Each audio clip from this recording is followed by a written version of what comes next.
Hello बच्चों। आज हम लोग एक विशेष टॉपिक पे बात करने जा रहे हैं। 4 मई 2025 को नीट का एग्जाम होने जा रहा है। उन सभी बच्चों के लिए आज का ये सेशन बहुत इंपॉर्टेंट है। आज मैं Pradeep Saini, faculty of physics, स्वर्णिम कैरियर इंस्टीट्यूट से, मेरे साथ आज हमारी पूरी टीम है, स्वर्णिम की पूरी टीम है। आज हम इसी मुद्दे पे डिस्कस करने वाले हैं। मैं आपको इंट्रोड्यूस कराना चाहूंगा स्वर्णिम कैरियर इंस्टीट्यूट के director sir mister Ajay Saxena sir. साथ ही मेरे साथ बैठे हुए हैं केमिस्ट्री के फैकल्टी मिस्टर मुकेश जी देवंदा जी सर। सर के जस्ट आगे की तरफ हैं बायोलॉजी की फैकल्टी मुकेश जी नील सर। और उनके जस्ट लास्ट के अंदर हमारे केमिस्ट्री के सर हैं पिंटू जी सर। तो मैं इस बात को स्टार्ट करूं, सबसे पहले मैं सर से जानना चाहूंगा कि आज के समय में जो बच्चा पूरे वर्ष भर तैयारी करता है और पूरे साल वो माइनर भी देता है, मेजर भी देता है, और उसके साथ साथ कभी कभी उसके मार्क्स बहुत ज्यादा भी आते हैं, कभी कम भी आते हैं, तो थोड़ा सा स्ट्रेस में आ जाता है। और साथ ही लास्ट के जो आने वाले 3 से 4 दिन होता है, उस समय में वो अपनी परेशानियों को कैसे दूर करे, इस बारे में हम डिस्कशन करना चाहेंगे। तो सर मैं आपसे जानना चाहूंगा कि लास्ट के जो 2 से 3 दिन जो बच्चा थोड़ा स्ट्रेस में रहता है, और मैं कहूँ तो थोड़ा सा हड़बड़ाहट जाता है, थोड़ा सा कुछ ज्यादा ही हो जाता है इस हिसाब से। तो मैं जानना चाहता है कि कोई बच्चा इस 4 से 5 दिन के अंतराल में अपने आप को कैसे फिट रखे, मेंटली कैसे फिट रखे, हेल्दी कैसे फिट रखे, इन सब पे थोड़ा सा मैं आपका गाइडलाइन चाहूंगा सर। बिल्कुल बिल्कुल प्रदीप जी। मैं जो समझता हूँ ये टाइम इन बच्चों के लिए बहुत ही महत्वपूर्ण है कि 4 मई को इनको एक बड़ी परीक्षा फेस करनी है।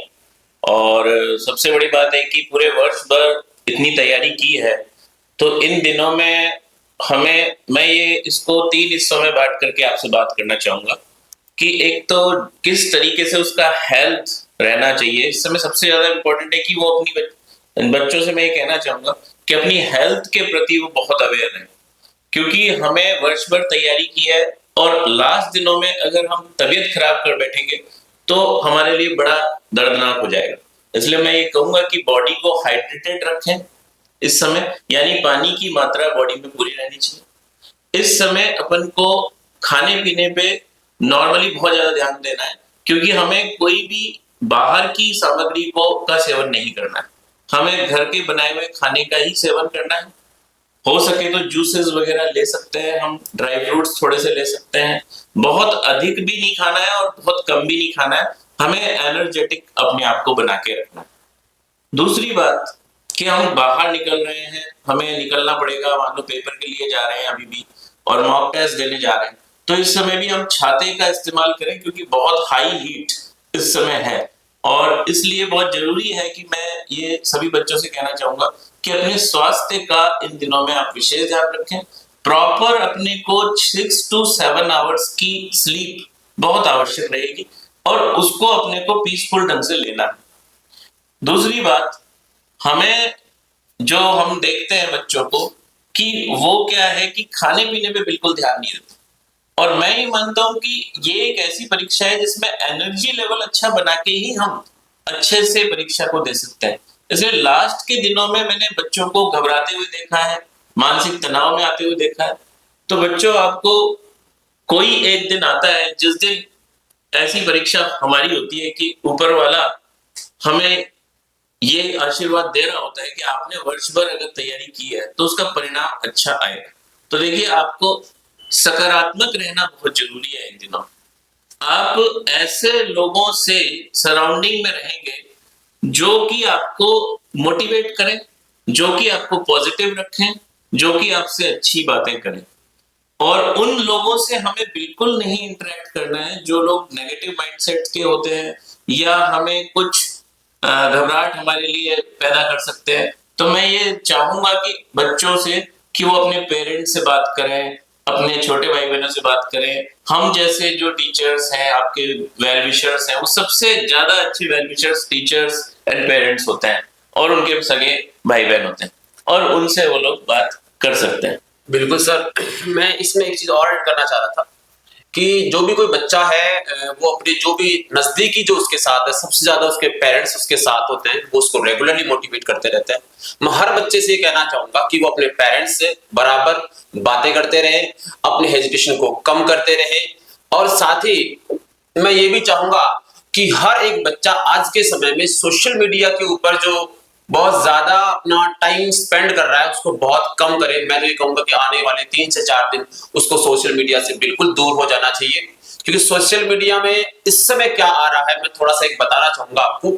सोशल मीडिया में जो टीचर्स मान लो, मेंटर्स मान लो, या और बहुत से ऐसे मोटिवेटर्स होते हैं जो पूरी साल आपको दिखाई नहीं देते, वो आपको यहाँ पे अभी 2 से 4 दिन दिखाई देते हैं। हर एक बच्चा 30 मिनट उसको देखता है, 20 मिनट उसको देखता है, उसको पता भी नहीं चलता कि उसने अपने पूरे 4 से 5 घंटे खराब कर दिए। तो मैं चाहूंगा कि जो उसके नजदीकी हैं, चाहे उनकी खुद के टीचर्स हों, चाहे संस्था में और कोई मोटिवेटर हो, या अपने पेरेंट्स हो, अपने बड़ा भाई हो, बड़ी बहन हो जो पढ़े लिखे हैं, नहीं भी हैं तब भी सबसे ज्यादा वेल विशर्स आपके अपने होते हैं, इसलिए सबसे ज्यादा आप लोगों को उन पे विश्वास करना चाहिए, ये मैं आपसे कहना चाहूंगा। अब मैं थोड़ा सा एकेडमिक्स और पढ़ाई के बारे में हम चर्चा करें तो लास्ट के 3 से 4 दिनों में हमें कितना पढ़ना चाहिए, क्या क्या पढ़ना चाहिए, कैसे कैसे पढ़ना चाहिए, इन सब पे हम लोग डिस्कशन करने वाले हैं। तो सबसे पहले मैं स्टार्ट करना चाहूंगा, केमिस्ट्री के सर हैं मिस्टर मुकेश जी देविंदा जी सर, उनसे जानना चाहूंगा कि सर केमिस्ट्री को लास्ट के 2 से 4 दिन जो है बच्चों को किस प्रकार से प्रिपेयर करना चाहिए। सर केमिस्ट्री के जैसे अपने 3 पार्ट होते हैं, फिजिकल केमिस्ट्री है, एक ऑर्गेनिक केमिस्ट्री है और एक इनऑर्गेनिक केमिस्ट्री है। तीनों पार्ट्स की लास्ट की स्ट्रेटेजी बिल्कुल अलग अलग होगी। अपन को जैसे मान लो ऑर्गेनिक केमिस्ट्री लाइफ टाइम में रिवीजन करनी है, तो सबसे पहले आपको ये ध्यान रखना है कि अपने ऑर्गेनिक की, वैसे तो एनसीईआरटी बेस्ड आएगा पेपर पूरा, एनसीईआरटी को पूरा आपको डिटो पढ़ना है, लेकिन उससे पहले सभी बच्चों से मैं कहना चाहूंगा कि रिएक्शन मैकेनिज्म जो पार्ट होता है उसका रिवीजन एक बार सभी बच्चे जरूर करें। उससे रिवीजन करने से आपकी जो रिएक्शन की रिएक्टिविटी वगैरह के क्वेश्चन आते हैं, जो इंपॉर्टेंट क्वेश्चन बनते हैं, और अच्छे लेवल के क्वेश्चन अगर ऑर्गेनिक केमिस्ट्री में बनाना चाहते हैं तो रिएक्शन मैकेनिज्म को रिलेट करके ही वो क्वेश्चन बनाता है। बाकी पेपर एनसीईआरटी बेस्ड आएगा, लेकिन रिएक्शन मैकेनिज्म से वो टफ क्वेश्चन कर लेता है। तो अगर अपने पेपर का लेवल अगर डिफिकल्टी बनता है ऑर्गेनिक केमिस्ट्री का, तो इसके लिए बच्चे को पहले से प्रिपेयर होना चाहिए और रिएक्शन मैकेनिज्म को पढ़ना चाहिए। और जैसे अपन बात करें इनऑर्गेनिक केमिस्ट्री, इनऑर्गेनिक केमिस्ट्री में इंपॉर्टेंट टॉपिक तो अपन मानते हैं कि जैसे पीरियोडिक टेबल कर लिया, केमिकल बॉन्डिंग कर ली, या फिर कोऑर्डिनेशन कंपाउंड कर लिया। यहाँ से क्या होता है, जनरली बच्चे को इंटरेस्ट भी होता है और उन टॉपिक को वो तैयार भी कर लेता है। लेकिन ब्लॉक केमिस्ट्री को हर बच्चा इग्नोर करने की कोशिश करता है कि ये तो थ्योरी वाला पोर्शन है और इसमें से इजी क्वेश्चन बनते हैं जो मेरे केमिकल बॉन्डिंग और पीरियोडिक टेबल से रिलेट होके ही सही हो जाएंगे। तो इससे बच्चा क्या करता है कि ब्लॉक केमिस्ट्री की एनसीईआरटी को अवॉइड कर देता है। अब इस ब्लॉक केमिस्ट्री को आपको अवॉइड नहीं करना है। ब्लॉक केमिस्ट्री के जो भी टॉपिक है, जैसे डी एंड एफ ब्लॉक है, पिछले 2-3 साल से जो भी ब्लॉक केमिस्ट्री में क्वेश्चन आ रहा है, अगर टफ कब बना रहा है इनऑर्गेनिक केमिस्ट्री में क्वेश्चन वो, तो डी और एफ ब्लॉक से बना रहा है। तो वहां आपको एनसीईआरटी की डिक्टो लाइन देखनी है, उसमें जो भी डेटा है उनको प्रॉपर याद करना है। पी ब्लॉक जो चैप्टर वैसे अपने हट गया, लेकिन उसका इंट्रोडक्शन पार्ट नीट के सिलेबस में दे रखा है, उसको अपन को कवर करने के लिए क्या करना पड़ेगा, पुरानी वाली एनसीईआरटी है उसके अकॉर्डिंग ही उसको तैयार करना है। लेकिन उसका ये विशेष ध्यान रखना है कि नीट में जो दिया हुआ है पॉइंट उसी को पढ़ना है, तो उसका भी रिवीजन आपको प्रॉपर करना है। तो ब्लॉक वाले दोनों चैप्टर, डी ब्लॉक, ए ब्लॉक और बी ब्लॉक का बच्चे विशेष ध्यान दें कि एनसीईआरटी को पढ़ के ही जाएं, वहां से डाटाबेस क्वेश्चन बच्चे पूछता है। और बायोमोलिक्यूल का चैप्टर भी अपना प्योर एनसीईआरटी से आएगा, उसको भी वो बच्चे सभी लोग ध्यान रखें। Thank you sir. मैं एक चीज और इसमें ऐड करना चाहूंगा। जनरली क्या देखा जाता है, जैसे हम लोग माइनर भी लेते हैं, मेजर भी लेते हैं, तो कभी कभी बच्चा आके शिकायत करता है, सर मैं सब कुछ भूल गया हूं और मुझसे पेपर सॉल्व ही नहीं हो रहा। तो मैं उस बारे में आपसे चर्चा करना चाहूंगा कि जब आप पूरे साल वर्ष भर मेहनत करते हो तो ये तो बात ही नहीं होती कि हम भूल जाएंगे। वो हेजिटेशन है, वो हड़बड़ाहट है, आपको ऐसा लगता है कि मुझे कुछ नहीं आता। उस समय हमें क्या करना चाहिए? हो सकता है नीट के एग्जाम में आपके साथ ऐसा हो जाए, बट उस समय आपको हड़बड़ाहट ना करते बिल्कुल कूल माइंड से आप 1 मिनट के लिए शांत रह सकते हो। उसके बाद दोबारा क्वेश्चंस को पढ़ना स्टार्ट करें। जो टॉपिक्स आपको इजी लगते हैं उन क्वेश्चंस को पहले स्टार्ट करने की कोशिश करें, जिससे आपकी हड़बड़ाहट थोड़ी सी कम होगी, स्ट्रेस कम होगा। उससे आपका पेपर धीरे धीरे वापस आपका अपने लय में आने लग जाएगा और उसके चक्कर से आपके 10-15 क्वेश्चन छूटेंगे नहीं। ये जनरली हम लोग देख रहे हैं। तो अब मैं आपको इंट्रोडक्शन कराना चाहूंगा हमारे यहाँ फिजिक्स की faculty mister Ramesh Singh Haridwar sir से, जिनसे जानना चाहेंगे कि आने वाले 3 से 4 दिनों में बच्चा फिजिक्स को किस टाइप से ले और नीट एग्जाम में फिजिक्स को करने का तरीका क्या होना चाहिए। तो रमेश सर, आप थोड़ा सा बच्चों को गाइड दें इस मामले में। हाँ, तो बच्चों को जो आने वाला अपना नीट है जिसका एग्जाम 4 मई को है, तो ये जो 3 से 4 दिन है उस फेज के अंदर बच्चे को लगभग अपने फॉर्मूलेस के ऊपर काम करना है, क्योंकि 25 से 30 क्वेश्चंस जो है फॉर्मूले बेस्ड है, तो फॉर्मूले पे फोकस करना है। दूसरा, मैं इसके साथ में ये भी कहना चाहूंगा कि अपने जो कॉन्सेप्ट हैं उन कॉन्सेप्ट को बारीकी से देखें। इसी के साथ में बच्चे को इन 3 से 4 दिन के अंदर सोशल मीडिया से थोड़ा दूर रहना है। दूसरी बात मैं ये कहना भी चाहूंगा कि बच्चे को जो अपनी सिली मिस्टेक है फिजिक्स के अंदर जो जनरली करते हैं उनसे कैसे बचे, तो उनके लिए एक तो बच्चे को अपना हल्के से क्वेश्चन को बारीकी से पढ़ना है, लाइन द मार्क करके पढ़ना है। इसी के साथ में अपना यूनिट का बिल्कुल ध्यान रखना है। Thank you sir. अब मैं बात करना चाहूंगा हमारे यहाँ पे बायोलॉजी की फैकल्टी मिस्टर मुकेश मील सर से। मुकेश मील सर, मैं आपसे जानना चाहूंगा कि बायोलॉजी में जो है आने वाले 4 से 5 दिनों के अंदर बच्चे को अपनी तैयारी किस हिसाब से करनी चाहिए, एनसीईआरटी पे कितना फोकस करना चाहिए, किस चैप्टर पे ज्यादा फोकस करना चाहिए, थोड़ा सा वो आप बच्चों को बताइए। जी सर। तो देखो बच्चों, आपको पता है अपना जो बायोलॉजी का पेपर है वो एनसीईआरटी बेस होता है, सभी क्वेश्चन एनसीईआरटी से होते हैं, तो आपको एनसीईआरटी को बार बार रिवाइज करना, जितना हो सके उतनी बार आपको एनसीईआरटी रिवाइज करनी। दूसरी बात, कुछ चीजें बोलने वाली है, तो जैसे एग्जाम्पल वगैरह है, वो डेट वगैरह है, साइंटिस्ट के नेम है, तो उन चीजों को आप बार बार देखें और घबराना नहीं है, क्योंकि आपने बहुत सारे माइनर और मेजर दिए, तो बहुत सारे क्वेश्चन आप सोल्व कर चुके हो, अब वैसे कोई दिक्कत नहीं है। बात करना चाहूंगा केमिस्ट्री, फिजिकल केमिस्ट्री के सर पिंटू जी सर से। फिजिकल केमिस्ट्री थोड़ी सी बच्चों को सर टफ भी लगती है जी सर। थोड़ा सा आप उसके लिए बच्चों को कैसे बच्चा उसको इजी वे में सॉल्व कर सके, कम से कम समय लेके अच्छे क्वेश्चंस कर सके, उसके बारे में थोड़ा सा आप अपना रिव्यू दीजिए सर। देखो बच्चों, फिजिकल केमिस्ट्री से जो है वैसे अपने न्यूमेरिकल बेस्ड क्वेश्चन आते हैं। ज्यादातर क्वेश्चन जो होते हैं अपने डायरेक्ट फॉर्मूले से आपको सॉल्व हो जाएंगे, बट लास्ट ईयर क्या हो रहा है कि जैसे अपन 3-4 साल की बात करें तो कुछ क्वेश्चन असर्शन रीजन पे भी आ रहे हैं, इसलिए असर्शन रीजन के क्वेश्चनों के लिए आपको क्या करना है कि जो एनसीईआरटी की कुछ लाइंस हैं उनके ऊपर विशेष ध्यान देना है। अगर कोई क्वेश्चन अगर अपने फॉर्मूले बेस्ड नहीं आ रहा है तो वो क्वेश्चन आपके मोल कॉन्सेप्ट से आएगा। वो मोल कॉन्सेप्ट एक आयनिक इक्विलिब्रियम होता है, इनसे जो क्वेश्चन आते हैं वो फॉर्मूले बेस्ड नहीं होते हैं, इसलिए इनके अंदर आपको करना क्या है कि मैंने आपको चैप्टर पढ़ाते पे ये बात बोल रखी है कि आपके जो क्वेश्चंस हैं इंपॉर्टेंट उनको आप हाईलाइट करके रखें। जो हाईलाइटेड क्वेश्चन है इनके अंदर उनको आप बार बार रिवाइज करते हैं। अगर इन 2 चैप्टर के मोल कॉन्सेप्ट और आयनिक के, तो उनमें पूरा चैप्टर कवर हो जाएगा। बाकी जो आपके चैप्टर होते हैं जैसे एटॉमिक हो गया, सॉल्यूशन हो गया, केमिकल काइनेटिक्स हो गया, इलेक्ट्रोकेमिस्ट्री हो गया, थर्मो, इनसे लास्ट ईयर में जो क्वेश्चन आए हैं वो आपके फॉर्मूला बेस्ड क्वेश्चन है, इसलिए घबराने की कोई आवश्यकता नहीं है।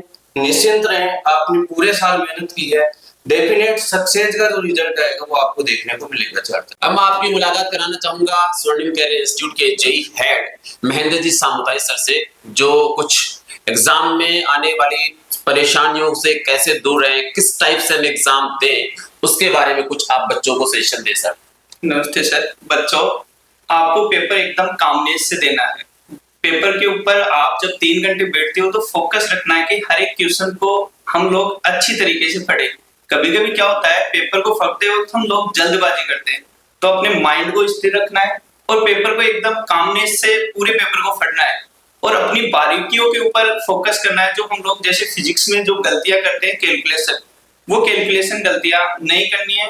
अपने मन को धैर्य बनाए रखते हुए अपने को पेपर बहुत अच्छी तरीके से करना है और पेपर बहुत अच्छा करके आप लोग आओगे, ऐसा हम लोग सभी से उम्मीद है। Thank you sir. वैसे मैं आपकी बात से संतुष्ट हूँ कि फिजिक्स के अंदर अगर हम देखें तो पेपर बहुत ज्यादा टफ नहीं आएगा। आप अगर पिछले प्रीवियस ईयर के क्वेश्चंस देखते हो तो आपको ऐसा ही लगेगा उसके अंदर कि एक छोटा सा ट्रिक होता है क्वेश्चन के अंदर, वो वहां बच्चा ही कर जाता है कि उसको सही नहीं पढ़ता और फिर घर जाके कहता है कि मैं इसको सही नहीं पढ़ पाया, वरना ये क्वेश्चन मेरे को पहले से आता था। तो फिजिक्स में स्पेशली ये कहना चाहूंगा कि हर एक क्वेश्चन को आप बिल्कुल तरीके से पढ़े, एक एक वर्ड का मीनिंग समझे, जिससे आप उसमें गलती नहीं करेंगे, सिली मिस्टेक्स होने के फिर चांस नहीं होंगे। और अगर आप लोग कैलकुलेशन में मिस्टेक करते हो तो मैं ये कहना चाहूंगा जो रफ स्पेस है उस रफ स्पेस को पूरा यूज ले, उसमें जो पहले से अक्षर लिखे हुए होते हैं उन पे सॉल्यूशन ना करें, रफ स्पेस दिया हुआ आता है उसमें सॉल्व करें, शायद आपकी कुछ मिस्टेक्स थोड़ी सी कम हो जाएंगी। अब मैं आपको दोबारा से डॉक्टर साहब के पास ले जाना चाहूंगा और जानना चाहूंगा कि अब जो कुछ और चीजें जो सर बताना चाहते हैं, कुछ बच्चा कहीं कुछ चीजें छोड़ देता है तो उसके लिए मैं सर से चाहूंगा कि वो आपको कुछ बताएं।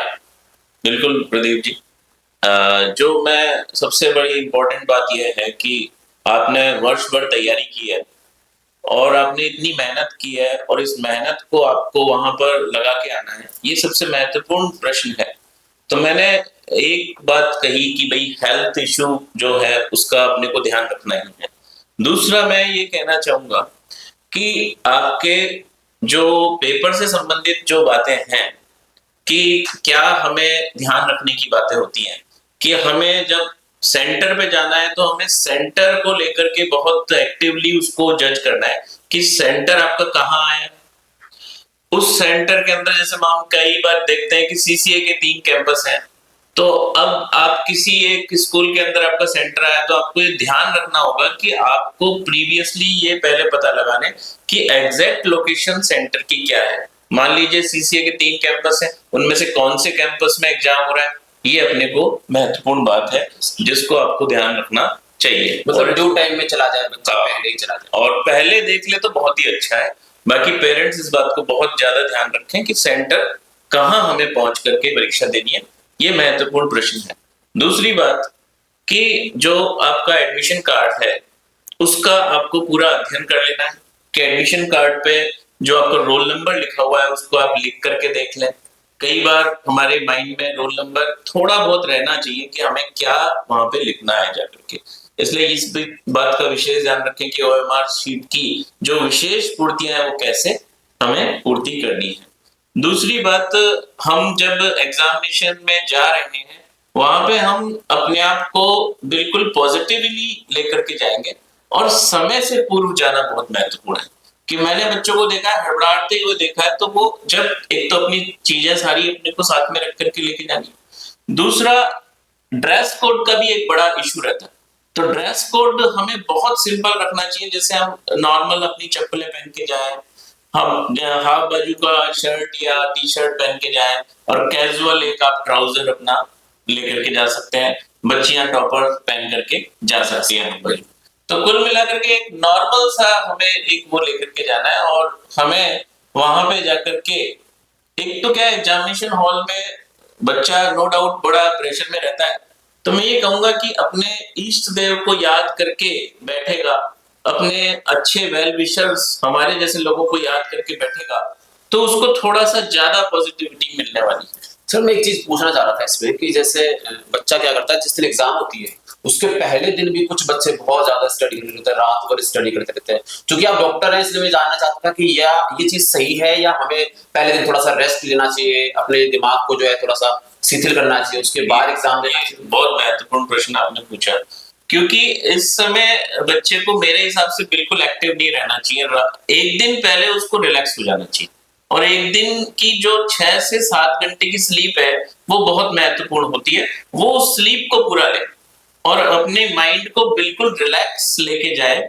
और वहां जाके ही उसको 2 बजे बैठ के अपने माइंड को एक्टिव करना है, ये थोड़ा बड़ा महत्वपूर्ण है। और इसलिए मैं ये कह रहा हूं कि पेरेंट्स ये बात का ध्यान रखेंगे कि बच्चे को सेंटर पे पूर्व में लेके जाएं और परीक्षा हॉल में कुछ जैसे इन्विजिलेटर्स हैं वो उनसे कुछ पूर्तियां कराते हैं, उनसे इंटरेक्ट करना होता है। तो उस इंटरेक्ट में कई बार बच्चे मैंने देखा इरिटेट होते हैं, तो उनको वो इरिटेशन नहीं आना चाहिए, वो एक पार्ट ऑफ द एग्जाम है। मतलब वहां पे कैसी भी परिस्थितियां हो आपको उसके प्रति तैयार रहना है। उस परिस्थितियों में आपको हर एक तरीके से तैयार रहना है और ये बहुत जरूरी होता है कि हम उन लोगों को कोऑपरेट करें। दूसरी बात, हमें जब हम एग्जाम दे रहे हैं तो हम क्वेश्चन कर रहे हैं, हमें और कुछ भी नहीं देखना होता है, हमें प्रैक्टिकली क्वेश्चन करने होते हैं कि हमारे सामने जो जो चीजें आ रही हैं उसको हम उसी हिसाब से, क्योंकि जितना थॉट प्रोसेस आप ज्यादा ओवर एक्टिव चलाएंगे तो चीजें घालम पेल होने का डर रहता है। तो मैं बच्चों को एक ये भी सजेशन दूंगा कि प्रैक्टिकली अपने पेपर को एक 1 बाय 1 क्वेश्चन को करते चलेंगे, और उसमें हमें स्पीड और एक्यूरेसी, हम सबको पता है कि बहुत इंपॉर्टेंट पार्ट होता है। तो हम 2 राउंड में, 3 राउंड में, जैसे भी हमने एक स्ट्रेटजी ले रखी है कि हमें इजी क्वेश्चन जल्दी करने हैं, और उसके बाद हमें अपने जो कैलकुलेटिव क्वेश्चंस हैं उनको थोड़ा सा टाइम देते हुए चलना है। और इन सब बातों में ये ध्यान रखना है कि जो स्पेस आपको मिला हुआ है, वहां स्पेस में आपको किस तरीके से कैलकुलेशन करके क्वेश्चन के आंसर निकालने हैं। और बीच बीच में जो OMR शीट है उस पर बहुत ध्यान रखना है कि हमें OMR शीट का 15 से 20 मिनट कैसे बचा के उसको भरना है, ये भी बहुत महत्वपूर्ण है। कई बार बच्चे एक साथ इकट्ठा कर लेते हैं और 10 मिनट में OMR भरना चाहते हैं, तो ऐसा पॉसिबल, रेगुलरली साथ साथ पढ़ते हैं। वो उसको साथ साथ पढ़ने का प्रयास करें, क्योंकि बायोलॉजी अगर करिए तो बायोलॉजी को पढ़ लें, उसके बाद फिजिक्स केमिस्ट्री का एक राउंड लिया है उसको पढ़ लें, फिर दूसरा तीसरा राउंड उन्होंने जो लिया है उसको। कभी बच्चा जैसे ऐसे लगता है कि जैसे कोई क्वेश्चन कर रहा है, उसको ऐसा लगा कि ये मेरे को नहीं आया, फिर नेक्स्ट वाला क्वेश्चन आया वो मेरे को नहीं आया, थोड़ा सा हड़बड़ाहट जाता है। तो अपन ये नहीं कर सकते कि एट ए टाइम उसको एक ही क्वेश्चन दिखे, उसको ये दिमाग में नहीं रहना चाहिए कि पहले में जो क्वेश्चन मैंने सही करा है या गलत करा है। एट ए टाइम 180 जो क्वेश्चन है उसमें एक ही क्वेश्चन उसको दिखना चाहिए उस समय, और उसी पे पूरा फोकस होकर काम करना चाहिए। बस यही आपकी धैर्य की परीक्षा है। जैसे आप प्रदीप जी ने बोला कि हम बाउंसर्स कहते हैं इनको, कि भाई एक क्वेश्चन आया, आपको थोड़ा सा लग रहा है कि ये हो पाएगा कि नहीं हो पाएगा, फिर दूसरा आया, फिर आपको ऐसा लग रहा है कि नहीं हो पाएगा, तो मैं कहूंगा कि डेफिनेटली आप इसको डक करना सीखें। और आप जब आगे बढ़ेंगे और थोड़ा धैर्य के साथ बढ़ेंगे तो आपका क्या है, वो मनोबल बढ़ने लग जाएगा, और धीरे धीरे आपसे चीजें क्या होने लगेंगी, मेंटेन होने लगेंगी। क्योंकि वो एक 3 घंटे का जो प्रोसेस वो है ना, वो वहां पर आपकी परीक्षा है। और वहां पे मैं आपसे ये कहता हूं कई बार कि आपको सारी अपनी एनर्जी उस दिन के लिए बचा के रखनी चाहिए, और उस दिन उस ईश्वर से कामना करनी चाहिए कि मेरे साथ बहुत अच्छा होने वाला है, मैंने पूरी मन से और दिल से तैयारी की है, मैं इस पूरी एनर्जी के साथ मैं एक ऐसे काम करूंगा कि मैं उस पेपर को फोड़ के आऊंगा। अगर इस सकारात्मक विचारधारा के साथ बच्चा बैठता है तो डेफिनेटली उसके साथ बेटर होता है, क्योंकि चीजें आपने याद कर रखी होती हैं। थोड़ा सा आपका क्या होता है कि जो आपका पैनिक माइंड होता है या आपके जो थॉट प्रोसेस होता है, उसमें मैं ये सजेशन दूंगा कि इन 3 से 4 दिनों में भी आप बिल्कुल अपने आप को सकारात्मक मोड में रखें, और ऐसे लोगों से ही बात करें जो कि आपको अच्छे से मोटिवेट करते हैं, और नेगेटिव माइंडसेट के लोगों से आपको बिल्कुल भी बात नहीं करनी है, ये मैं मानता हूं। इसके अलावा OMR शीट को लेकर हमारी बात हो चुकी है, हेल्थ को लेकर के हमने बात कर ली है, सेंटर पे हमने जाने के लिए बात कर ली है, कोई बात मुझे नहीं लगता कि कोई बची हुई है। और एज ए बायोलॉजी फैकल्टी अभी सर ने बताया था कि भाई NCERT का रिवीजन हमें अच्छे से करना चाहिए, और हाँ मैं ये कहूंगा कि समरी जो होती है NCERT की वो भी आपको पढ़नी है। वो समरी में कुछ महत्वपूर्ण बातें लिखी होती है, और कई बार बच्चे जो चैप्टर का जो पहला जो साइंटिस्ट जहाँ पे नाम लिखा हुआ है बायोलॉजी में, उसको भी वो उसका इंट्रोडक्शन पढ़ के जाए, ऐसा मैं सजेस्ट आपको करूंगा। इसके अलावा मैं आप लोगों को अपनी कोचिंग की तरफ से जो मेरी टीम के सदस्य हैं सबको बहुत बहुत धन्यवाद, बहुत बहुत बधाई देना चाहूंगा, बहुत बहुत आपको बेस्ट ऑफ लक देना चाहूंगा कि बच्चों आपने बहुत मेहनत की है, और जिस मेहनत को आपको वहां लगा के आना है उसमें आपको डरना नहीं है, निडर रहना है, साहसी बनना है, और पॉजिटिव माइंडसेट के साथ में जाना है। मैं ये कहूंगा कि जिस बच्चे ने जितना काम किया है वो उससे बेहतर करके आएगा, ऐसी कामना मैं आपको शुभकामनाएं प्रेषित करना चाहूंगा। Thank you sir.